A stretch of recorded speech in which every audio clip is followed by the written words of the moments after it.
You are now listening to the Spearsy Spin with your host, Mike Spears.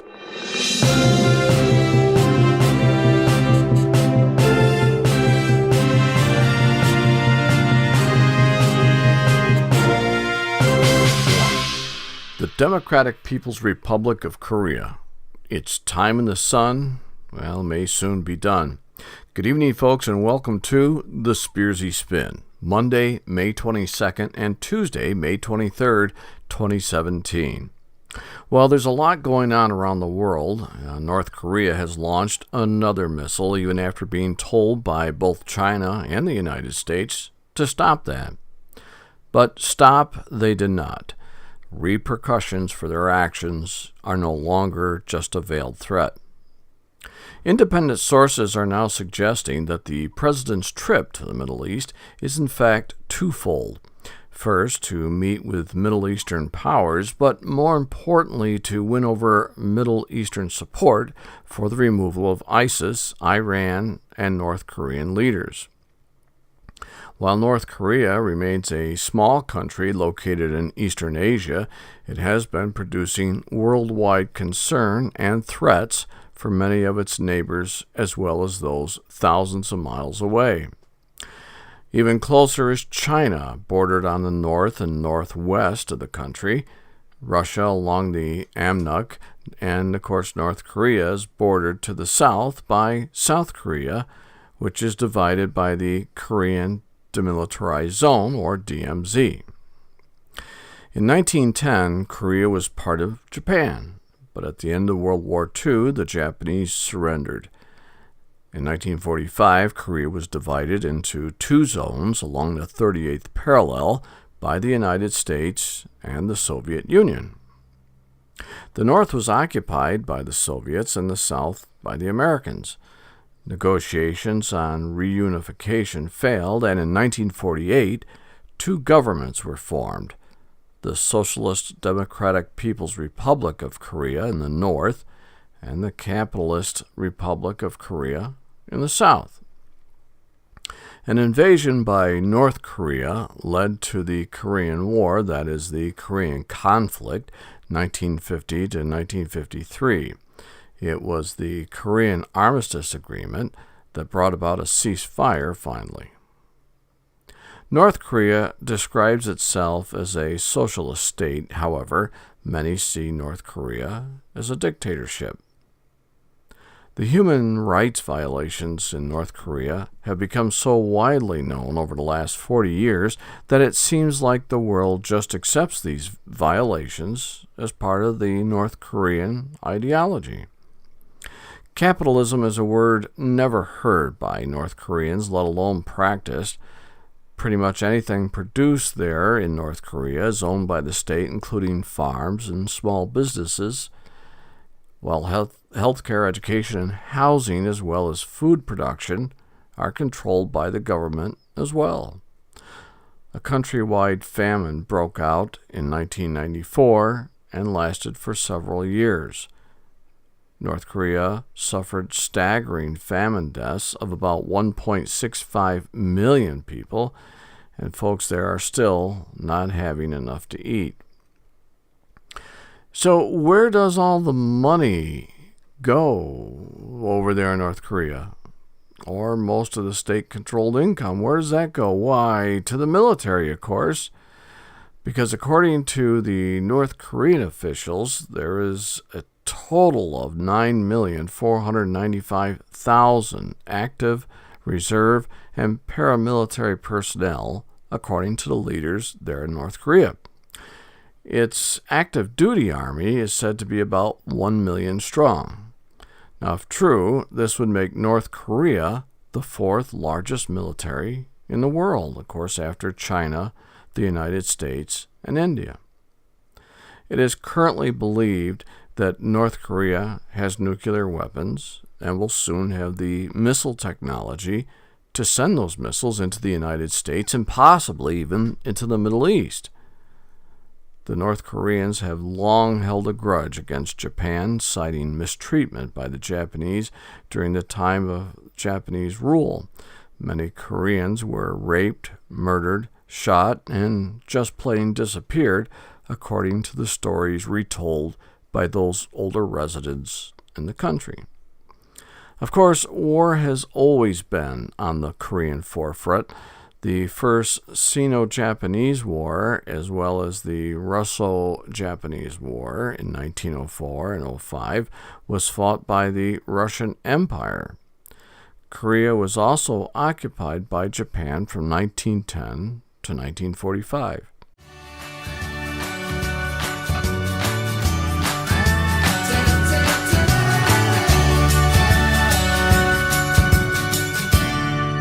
Today, the mainstream media gets their facts wrong. Those leaning far left aren't happy with the status quo. Americans have never seen this much disinformation being disseminated. Watch the news, then listen to the Spearsy Spin with political commentator Mike Spears. The Spearsy Spin, now on Google, Twitter, Facebook, thespearsyspin.blogspot.com, and YouTube. Many listeners refer to Mike Spears as the new Walter Cronkite.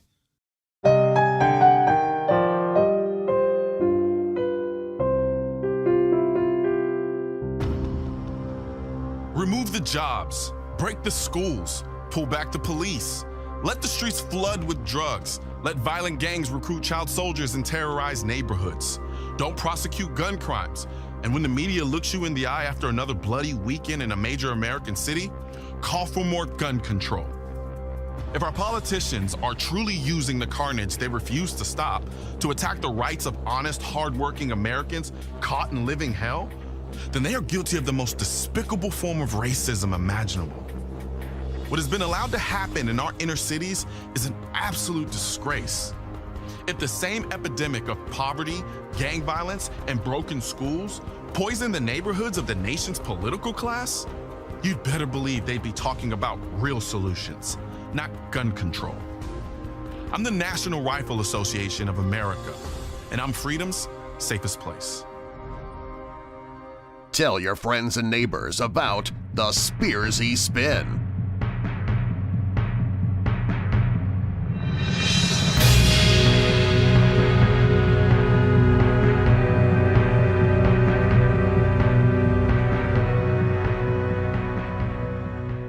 Hi folks.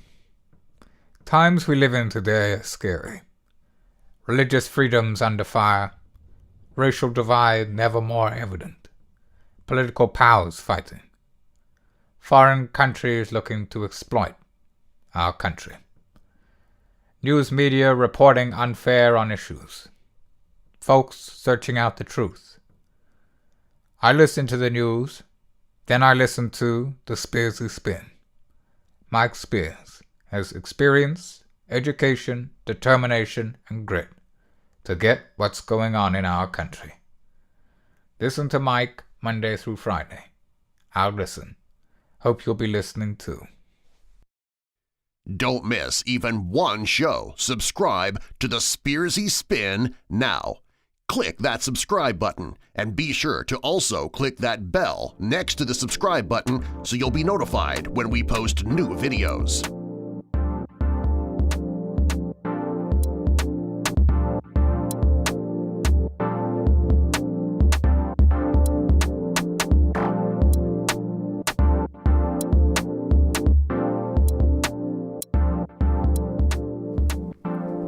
A heavily guarded demilitarized zone, or DMZ, still divides the peninsula, and an anti-communist and anti-North Korea sentiment remains there in South Korea.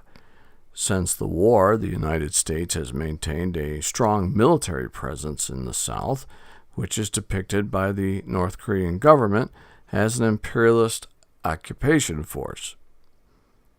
North Korea over the years attempted to rid themselves of high-ranking opposition officials from South Korea in several assassination attempts.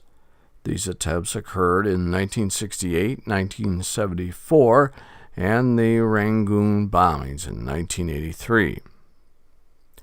In 1976, well, that was an exceptionally bloody year for the United States over there in Asia after the axe murder incident at Panmunjom. The axe murder incident was the killing of 2 United States Army officers, Arthur Boniface and Mark Barrett, by North Korean soldiers on August 18, 1976. The two were attacked in the Joint Security Area known as the JSA, which was located in the Korean Demilitarized Zone, known as the DMZ.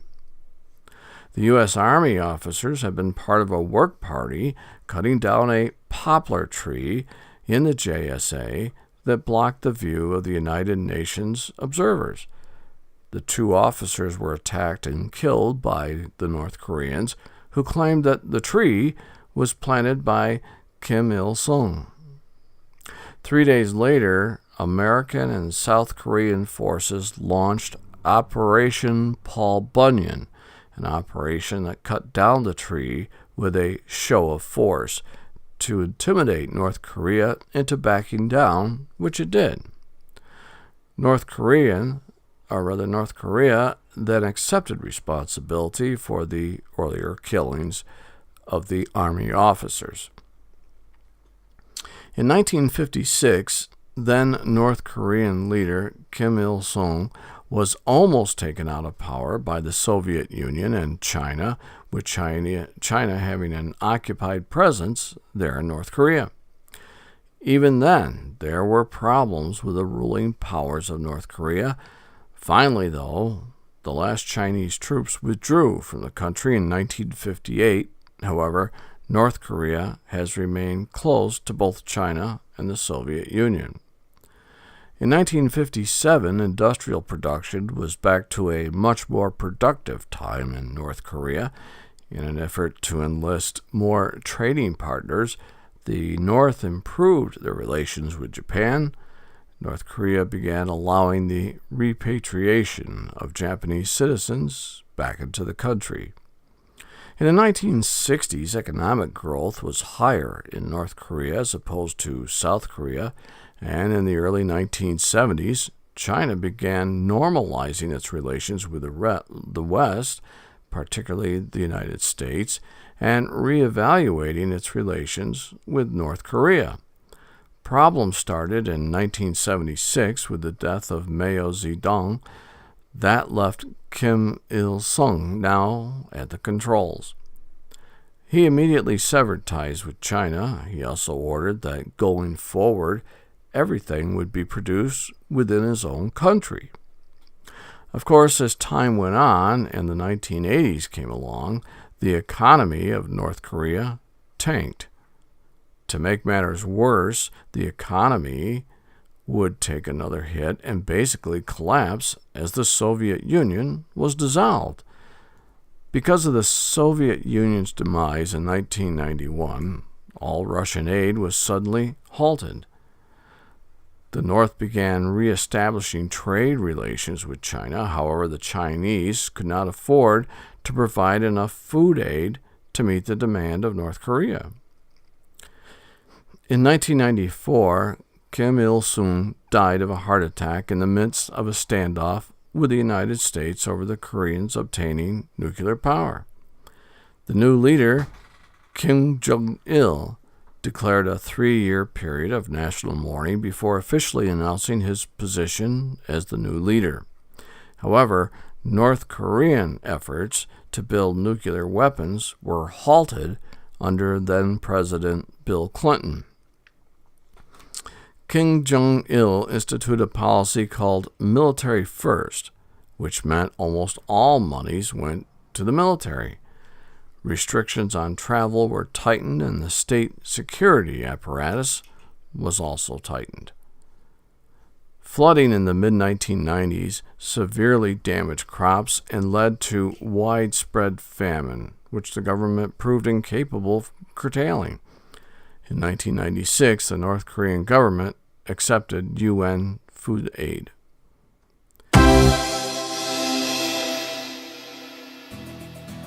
Were you born from 1945 to 1965?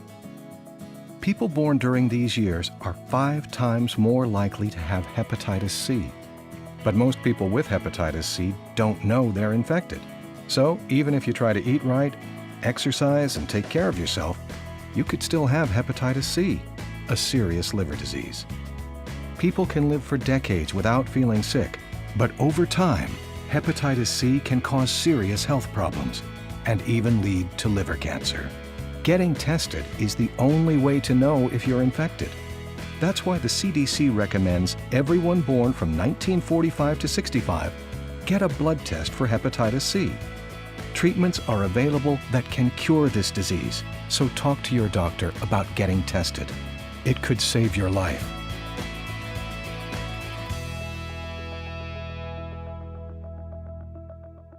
Don't miss even one show. Subscribe to the Spearsy Spin now. In August of 2009, former U.S. President Bill Clinton met with Kim Jong-il to secure the release of 2 American journalists who had been sentenced to 50 years for entering the country illegally. In 2010, South Korea accused the North with the sinking of a South Korean warship, Cheonan, and North Korea's shelling of one of their islands. The North has denied those allegations. On 17 December 2011, the supreme leader of North Korea, Kim Jong-il, died from a heart attack. His youngest son, Kim Jong-un, was announced as his successor. Over the following years, North Korea continued to develop its nuclear arsenal despite international condemnation. And now here we are in May 2017, so there is no question as to the brutality of the North Korean regime. It is very clear that they can and will flaunt whatever powers they have, and more importantly, attempt to punish those that they feel may have caused them harm or disgrace in the past. That means Japan, China, the United States, and South Korea. As we recorded the show today, President Trump is in Saudi Arabia, and it appears as though the president will attempt to garner support from our Middle Eastern counterparts. Now, why would the USA need help from the Middle East? Well, here's the problem. Because of the extreme close proximity between North and South Korea, the North can and would launch a devastating tactical assault against the South. That's, of course, should foreign agents attack, foreign agents being the United States, Japan, or whoever. So, resulting from that would be an excessively high loss of life in South Korea. Also, given our U.S. base there in Seoul, we could not respond in the 60-second time frame that's needed by North Korea to launch this type of attack. The North would show no quarter in the certain destruction of South Korea. So, what is the big picture then? Well, the Spearsy Spin took a look at the topography involved with North Korea, and this is what we believe will be the rule of engagement should the word be given to take down the North Korean leadership. So should North Korea be a go, then air support to bombers will be crucial. It would make sense for air support to be put in place both in Seoul, South Korea, as well as Japan, given the proximity of the Yellow Sea. U.S. and Japanese aircraft carriers would most likely be on scene, but would also hang back and out of range of short-distance North Korean missiles. Now, if in fact there's an additional air support coming from the Saudis and possibly from King Abdullah II from Jordan, they would most likely be staged at and launched from Japan and would provide air cover for both Japanese and U.S. bombers. Now, is the Middle East a long way to draw support from? Well, the answer, of course, is yes. And the reason?